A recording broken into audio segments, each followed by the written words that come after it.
mkpụrụ ose ọ bụghị eze ha ọnụ bụla reji atake arimekwana mama nta mara ekwa akwa akabura rozu ngagi bono mkpa mbro omo ngbare mo ife ibe mu ibare mi ife ruo manta igwokwalara ozubeze dị ya ọnụ takwala aka ka eze ayo dasia amde mmanu nkwa eze ọkwana ya kwakwala ha ekwa ozu ebuga ha bụrụ na ga-ebu ozu aga amara ebu ozu aga ha mkpa mbọ ndị mkpụrụ osisi arị mi ikpirikpe kpakọkọ kpọrọ akpaira akpụkpọ eji kụọ arị mi fe karịa arụ eka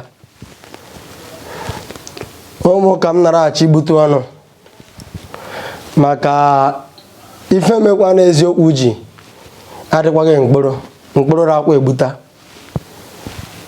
ọ dị m lege ọ bụ ndị ifere arụ ma rụọ ntalanta iyi that is mmadụ ya ọrịa banye ọfịa ogbugbo ya pụsị ụzọ ma o see wa ya ọjọọ bụ onye egbuga mgbe makwala na ọ bụ ya ma agbuga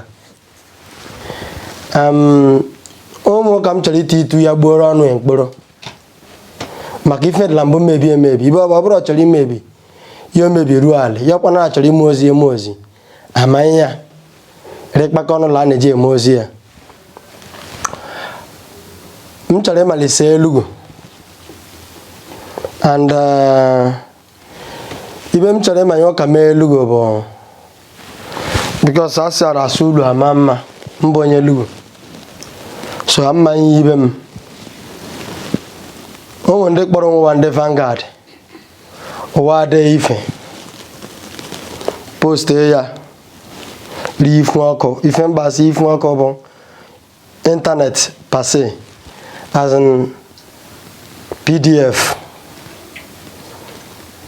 ahụ mbụ ị na-enwesa ya WhatsApp ga-enwesa ya email ga-enwesa ya mara Facebook ibe ọbụla postiri gị na receive ya so it is automatically a complete publication. It is automatically a complete publication. And onwe bi n'ụwa ị naghị enwesali ya efe akwa na abịaghị asụ ya mkpụrụ lega m ji ara asụ ya because onye Igbo bụ onye araghị anụpụzi mkpụrụ fọmfọm anaghị adịrị mba mife mkpa ya but legenda jide efe wade ya okwu bekee nke pụsane onye bekee ya nwere ike ịfụ kefa ya mara ife mgbaghị mkpụrụ msisi ọdịghị si ha ma otu itu ọnụ ka amụkọm mkpụrụ and mbụkọkwa n'onye elugo mkpa nke mbụ gịnị bụ Vanguard ife a bụ n'okwu bekee unu kọwara anyị ya because o nwere ike ife unu dere ebe yara ife mụ mara bụ Vanguard akọwaghị ya akpa nwere ike akpa ife bụ Vanguard adịghị mbụdụ unu ya nke bụ ọ bụrụ unu ga-edechagbu efe a unu declare ya onwe unu stakeholders ọ bụrụ ma onye fili n'ụwa abụghị stakeholder mgbe onye o prove wrong mgbe ụfọdụ unu amakwara ụwa abụghị stakeholder ọkwana mgbe ụfọdụ ọ bụrụ na abụọ mara abụọ lega ọkụkọ unu egbuo ya abụọ ya si ya taa ọmụzọ tuwo egbu kalabasị ọmụ bụ onye mbụ nara declare ya unu lega unu abụghị stakeholder. The reason behind it is you didn't have what it takes to become a stakeholder in Elugu. Number one, what you did was too controversial. If you remember what was called or what is being called share mannerlessness in modern grammar. That is asogi ferago ba face trickery. Nde lunu ne jack bo unu stakeholders. Emo nde bu stakeholders elu. Owa made approve. Ese ife di nunu chore carry out. Unu mehe ya so unu azụ. because unu de ye de ya ese enwogi fede law handne.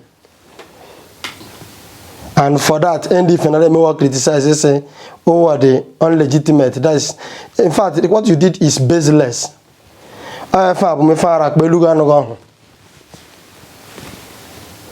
You just unubia tuteka. Jede ifedi unuma. Guru pros bo wa umare gorefu.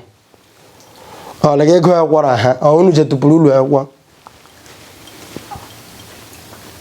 Osba marogalo hara go welugo na lasa ha. Legala for la for. Mbano mini mibe mwa nde lugu ibe mmara je kọrọ ulu ekwo maybe tunu we ka ya chọkọ nka anyị de ọbụno bụ no Vanguard anyị de tamuri kengba anya za Tribune or the Sun then anyị de nka anyị anya wụpụrụ eze aja because unu say ụwa copy want to eze aja ụwa copy I want to ex ECDU chairman and another copy to another ECDU chairman formal legare je mife osba inga nire mife la sahara obogo yama that is if abugiti obagara mo na prove no wrong no to completely wrong or the too arrogant or the too controversial or the purely baseless unemuge ground ira to fendi fisi legon irrespective of ibunu buka haya buje me inquiry and then do no feel about the mouthpiece of the community uno say abuwa meet one-on-one me interview but the interview was not complete because there were fallacies there. You can say if you a proper interview and most of your facts, then give the if you do more hidden. In Keposane, it is myopic. And if you are myopic means what you are doing is politically intended. You are merely playing politics. And okay, galang banarak batandi fanya because some ibe are mi feru akpai poezo ka by force. Abanyegonyo zo ko mmende. Abanyegonyo na akpai mana egbu megesi esi atayata. You understand? Abuga la reje mi fe. Han pa to halana. Unu jikere nunu so obuko stakeholders. Unu jona jojo ife oriri alaba. Makara abu stakeholder ono. Ai ma ya bulande bu stakeholder elugo. Ndale mu kelugo ba wara aboba. Araba chini ya shop ma ba ga ba chin shop ge.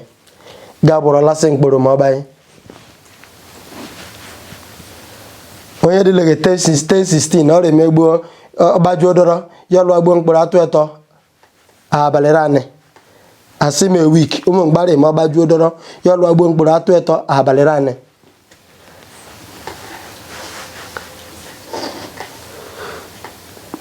ndị lile Chief Charles wa eji ndụ kwa wa remegbuo ọgbanye wa lụọ agbo mkpụrụ sare Lagos abanyeghị ọrụ bekee wa and lewaji di preoccupied wa lwa rusa igbo mkporo atu ishi atu esa afa ndedi logo bodomane ya gbo ndedi le chief enyo ha makara ga bu stakeholder ono baresto ka asenya wa ara aboba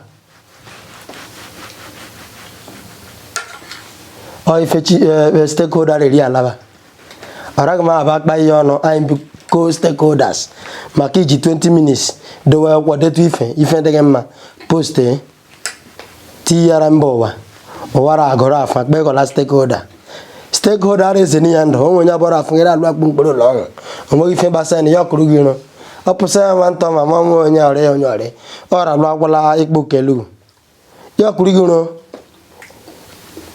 obro yo wotari ke ma igboro mi ijo kone how if stakeholder ri alaba ora ma ba gba yo no gba bolari ya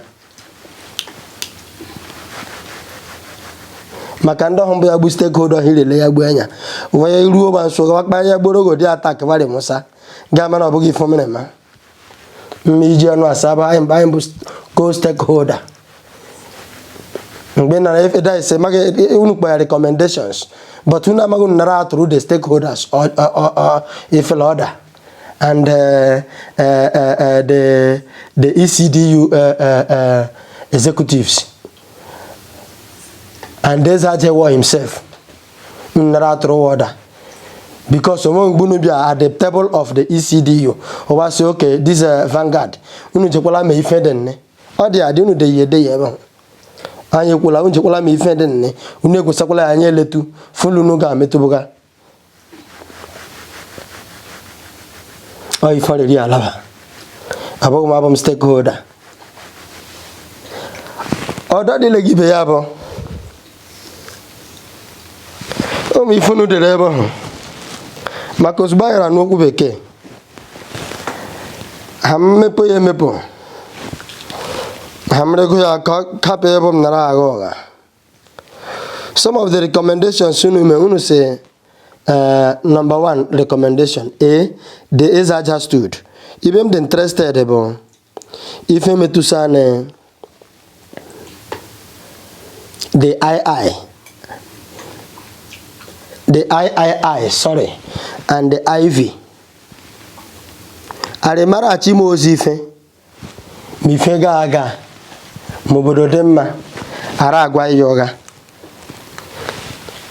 Bible says thou shalt know the truth and the truth shall make you free. You know feel you actually Moses and mo give me bobi ge by listen braga yoga o sing is actually Moses phone o si see mo interest unu sere I that in our facts finding content and interactions, we were intimated that the presentation contained in one of the